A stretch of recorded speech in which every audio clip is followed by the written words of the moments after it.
मेरा नाम अशोक संत। मैं भारतीय जनता पार्टी अनुसूचित मोर्चा की राष्ट्रीय कार्यकारिणी का सदस्य हूं और सामाजिक जीवन में बहुत लंबे समय से जो है गरीबों की, वंचितों की सेवा में तत्पर हूं। बहुत बड़ा आंदोलन जो है पटरी बाज़ार जो है उसका भी चलाता हूं।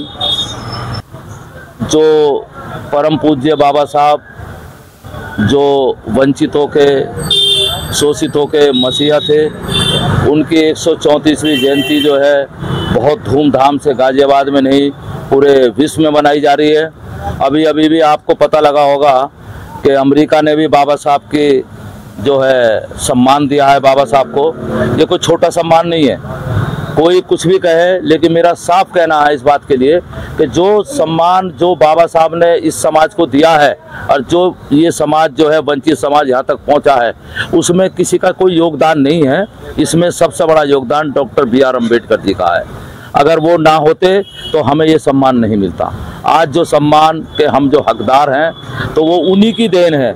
इसके लिए किसी का कोई योगदान नहीं है, मेरा स्पष्ट कहना है। मैं जब भी कोई बात आती है स्पष्टता से अपनी बात रखता हूँ, मैं कभी लाग लपेट में नहीं रखता। मुझे पता है मैं जब इतना बड़ा हुआ हूँ और मैं नहीं, हमारे कितने नौजवान, कितने बच्चे हमारे समाज के जो यहाँ तक आए हैं, पढ़ लिख कर आए हैं, बड़े बड़े इंजीनियर बने हैं, डॉक्टर बने हैं, एडवोकेट्स बने हैं और जो है IAS PCS बने हैं, वो सब बाबा साहब की देन है। अगर बाबा साहब ना होते तो ये समाज हमारा आगे नहीं आता, ये बिल्कुल स्पष्ट है।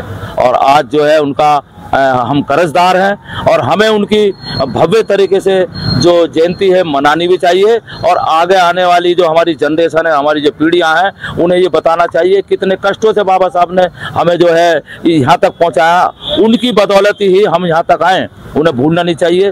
और अपना जितना भी हो सके, जो थोड़ा अगड़े समाज में आगे हैं, जो संपन्नता की तरफ बढ़े हैं, उन्हें अपने समाज की तरफ पीछे मुड़ के भी देखना चाहिए।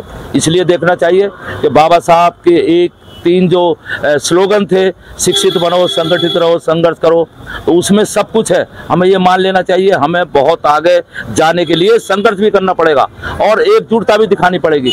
आज क्या हो रहा है, हम एक दूसरे से वैमनस्यता जो है वो दिखा रहे हैं, उसमें करते हैं, ये भी ठीक नहीं है। हमें एकजुट भी रहना पड़ेगा और अनुसूचित वर्ग का जितना भी वर्ग है, वो कोई एक वर्ग नहीं है। जितने भी लोग अनुसूचित जाति में आते हैं उनको सबको एकजुट रहना चाहिए, तभी जो है हमारी तरक्की भी हो सकती है। तभी हम अपना दबाव बनाकर अपना जो है अपनी भागीदारी, अपनी हिस्सेदारी ले सकते हैं। नहीं तो हिस्सेदारी मिलने वाली नहीं है। कुछ लोग सोचे हैं कि भाई ये जाति जो है ये आगे बढ़ रही है, वो आगे बढ़ रही है, ऐसा नहीं है। पहले हमें तोड़ना चाहिए, मोड़ना चाहिए, तब हमें ये देखना चाहिए कि हम कहाँ तक पहुँचे हैं। हम जब तक सामाजिक आंदोलन में एकजुटता नहीं दिखाएंगे तो हम आगे बढ़ नहीं सकते। राजनीतिक पार्टियां हमें तभी पूछेंगी जब हमारी ताकत होगी, और वो ताकत कब होगी, जब हम एकजुटता से रहेंगे। हमें एकजुटता दिखानी पड़ेगी। इन्हीं के साथ मैं अपने शब्दों पर वाणी लगाऊंगा और पुनः जो है मैं 134वीं जयंती की सर्व समाज को, अपने वंचित समाज को जो है शुभकामनाएं देता हूं और मैं चाहता हूं कि हमारे बच्चे, नौजवान आगे बढ़ें। बस यही मेरी शुभकामना है।